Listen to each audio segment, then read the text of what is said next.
I spent the big bucks this time. We have a 2021 Apple iPad. This one's going to be the 9th generation, I believe. So let's get right into it.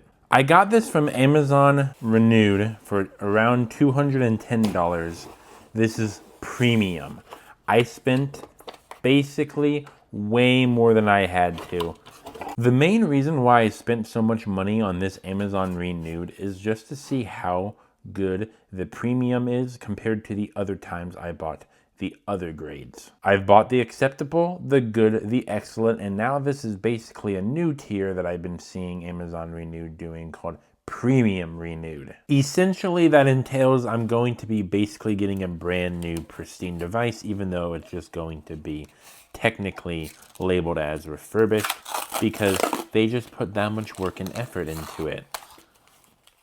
Apparently. I'm pretty sure it's most likely going to be new old stock, but the package was actually packaged real nice. And wow, this iPad is actually pretty darn huge. This is pretty comparable to my other one, my A11 Plus that I got. But that doesn't matter as much right now because I also got a case for this. I mean, the bezel's a lot bigger on this one, but yeah, they're basically the exact same size.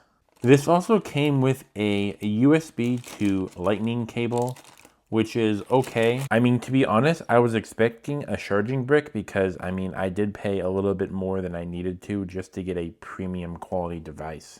Some third parties actually do give you a charging brick for your Amazon Renewed purchases, but I guess Amazon Renewed is like, oh hey, you're going to get the bare minimum because that's what you're expecting from all the other competition anyways. Yeah, I don't see any actual problems.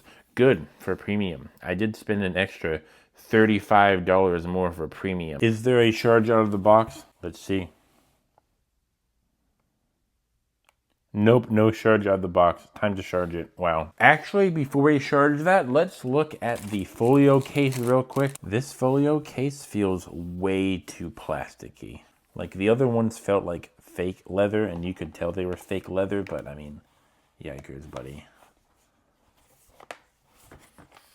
Okay, relatively no problems getting them all the corners in place. I mean, yeah, it looks pretty darn good to me if you ask me. This has a headphone jack. Wow, I did not even know that. I'm actually kind of excited for that. Be back soon. I have to charge it up. Man, this old screen of setting up is crazy. It took me a while, but now I can hit get started. Whoa. Yeah, I don't think this is liquid display, but man, this looks so good. I know it's not liquid display, but I'm just in awe of looking at the old iOS, or technically OS, the operating software for iPad, but dang man, this looks crazy. Audio sounds bad because guess what I'm missing? Now that audio is restored, I can definitely tell you why people like the haptic feedback touch of this thing. It just feels so nice to like just return to wherever you're going rather than swiping and doing all that magical hoodad. I'm looking for some games to play, but there's no way we can actually play Neverness to Everness. There's some games on Roblox that really make some systems crash because of how powerful the stupid looking Roblox game is, but there's no way we can actually play NTE. Let's see if Roblox works. It does. And Neverness to Everness, let's see if that works as well. Okay, it's working. I have to wait until Roblox is done, but yeah. I have a slight problem with this device, and that is it's only 64 gigabytes.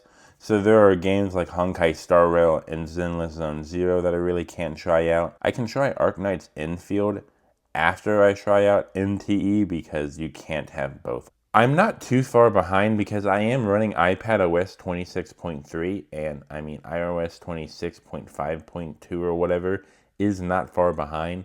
But for now, like I said, I want to know how the older software is like. If you spend an extra $35 to get a really good premium device, how good do you think the battery is supposed to be?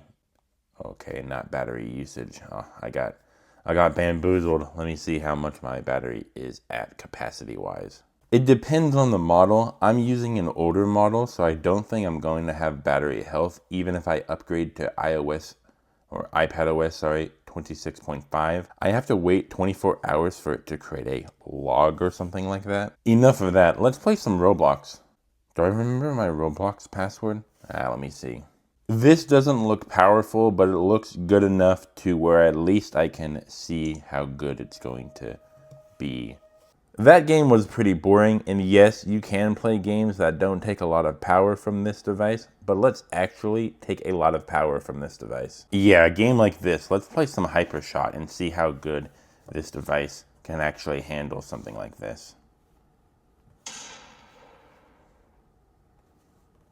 That was very weird looking. I haven't played this game in a while, and I think it has mobile-only servers that have auto-aim because I'm literally... See, I didn't even press any of the buttons and it shot, so... Yeah, so far this is running actually pretty darn well on this device. Thought my device was a little messed up, but...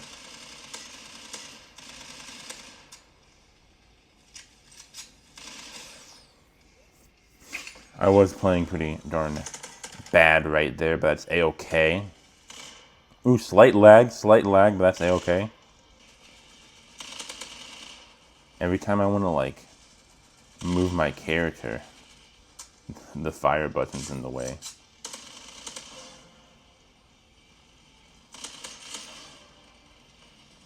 Okay, so far so good on this device. So we can see it plays a lot of Roblox games, and it doesn't run smoothly all the time, but I mean, Hypershot's a pretty powerful game for Roblox, so if it can handle this with just a few minor lag spikes, then yeah, it's all good. Now, if I can actually run Neverness to Everness, I'll be quite surprised because, well, this device, I don't even think it's supposed to run Neverness to Everness, but here we are. I'm back after like 45 minutes when the update actually decided to do the update, and now let's sign in. Okay, let's start the app and see where we're at quality-wise, and wow, it decided to crash on me. Let's see if we can actually launch it again.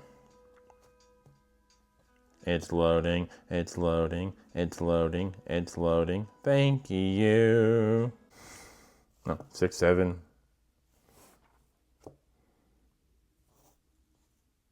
It crashed again. Okay, third time is a charm. Let's try and do this correctly. America, gotcha. 0% so far. It's lagging in the loading screen, okay. So NTE is using about 25, 26 gigabytes of storage on this device, but it still does not want to launch the app on the iPad 2021 or the 9th generation of iPad. Okay, YouTube looks way too weird on this device when it's on landscape mode. What about portrait? Does it look any better? It looks slightly better, if only slightly, but still, yikers. So that's the quick look of this iPad 9th generation, the iPad from 2021. It has pretty good first impressions so far. It's sad that I can't play NTE, but I can download it. Maybe I'll try to find a workaround or something like that. But so far so good. I do want to try and test this device a lot more, trying to be productive and whatnot on it, but not for this video. If you like the video, please, well, like and subscribe. And if you have any questions, comments, or concerns at all, please leave them down in the comment section down below. And if you did not like this video at all, I'm going to go tell my mom and your mother.